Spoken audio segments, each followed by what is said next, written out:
Olá, esse é o canal de conteúdos em áudio do Afronte Jornalismo das Gentes.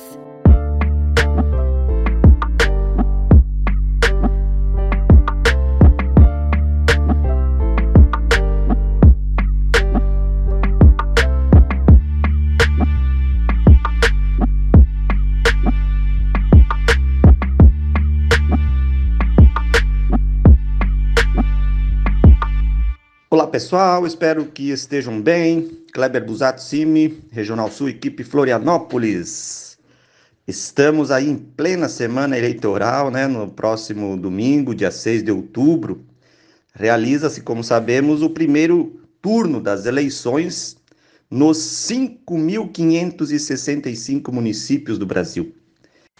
É o período em que candidatos, né, às prefeituras, câmaras de vereadores, quase que se acotovelam, né, no interior aí das aldeias, implorando o apoio das lideranças, o voto dos eleitores indígenas. Muitos, inclusive, indígenas, né, são também candidatos, pedem voto para os parentes, enfim. Nesse momento crucial, sempre surge a pergunta: partido político do candidato importa? Nossa posição para os povos indígenas não resta qualquer sombra de dúvidas. Sim, o partido político importa. Para chegar nessa resposta, o CIMI, por meio da assessoria de comunicação, levantou as informações acerca da posição dos partidos políticos na votação em que o Congresso Nacional analisou os vetos do presidente Lula relativos à Lei 14.701 de 2023.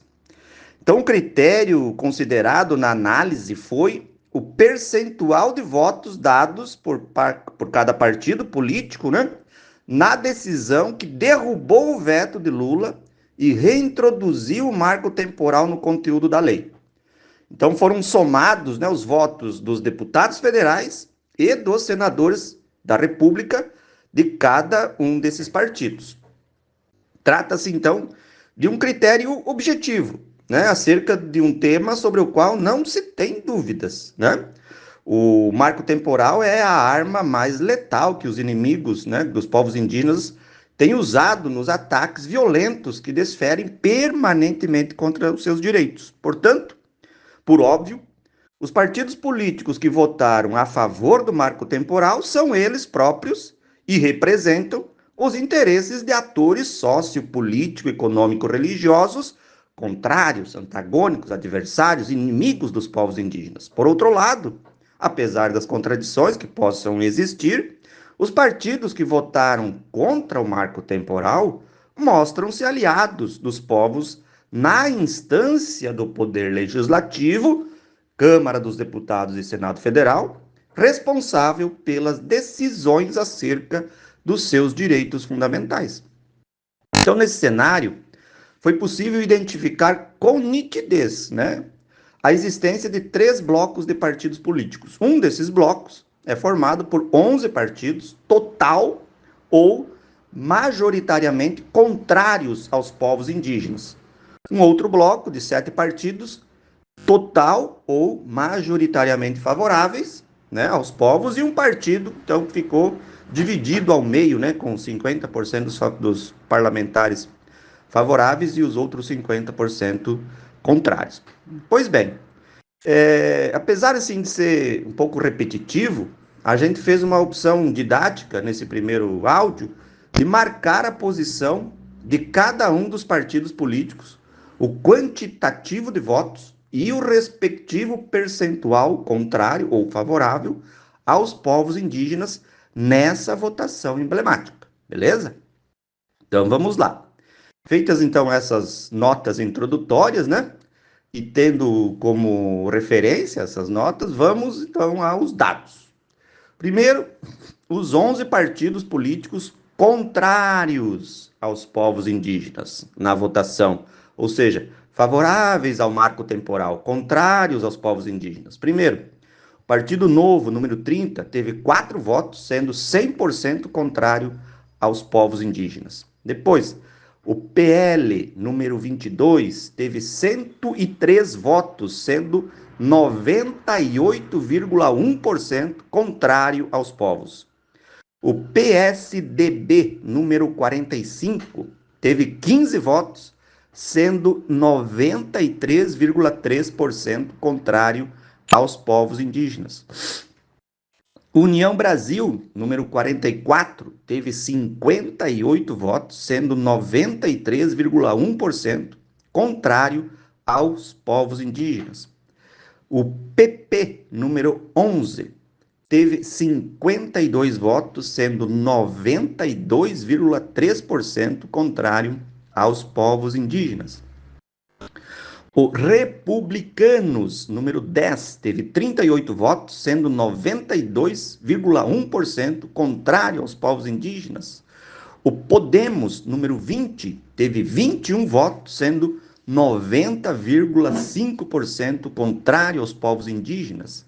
O PSD, número 55, teve 51 votos, sendo 80,4% contrário aos povos indígenas.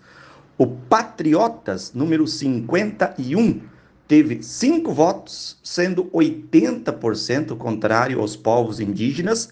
O MDB, número 15, teve 44 votos, sendo 73% contrário aos povos indígenas. E o Avante, número 70, teve 6 votos, sendo 66,7% contrário aos povos indígenas. Pois bem, então também tivemos 7 partidos políticos favoráveis aos povos indígenas, ou seja, que votaram contra o marco temporal na Câmara e no Senado.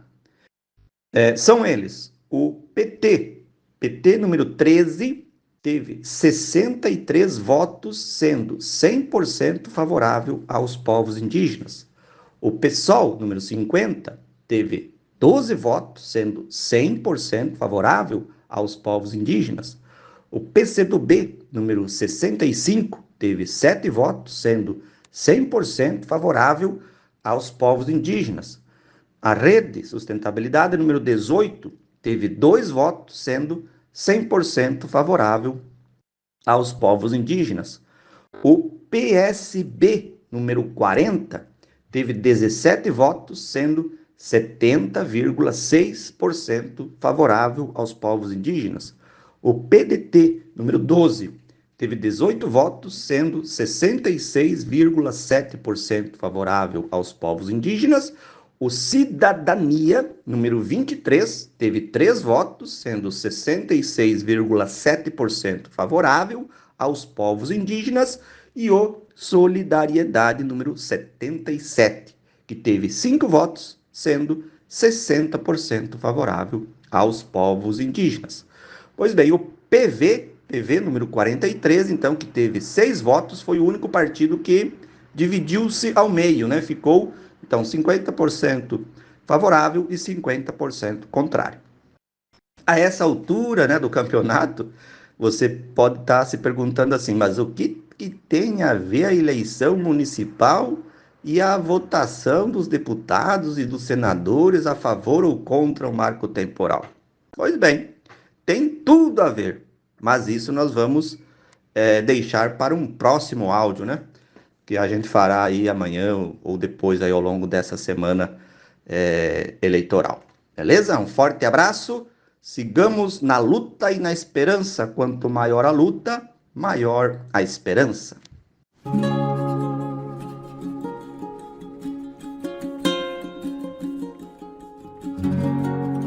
Acesse as nossas redes no Instagram, Facebook e YouTube digitando Afronte Jornalismo, tudo juntinho. E para conhecer o nosso site, escreva afrontejornalismo.com.br. Esse é um projeto de comunicação popular e independente. Você pode apoiar com o Pix, que está disponível em nosso Facebook, e compartilhando os nossos conteúdos.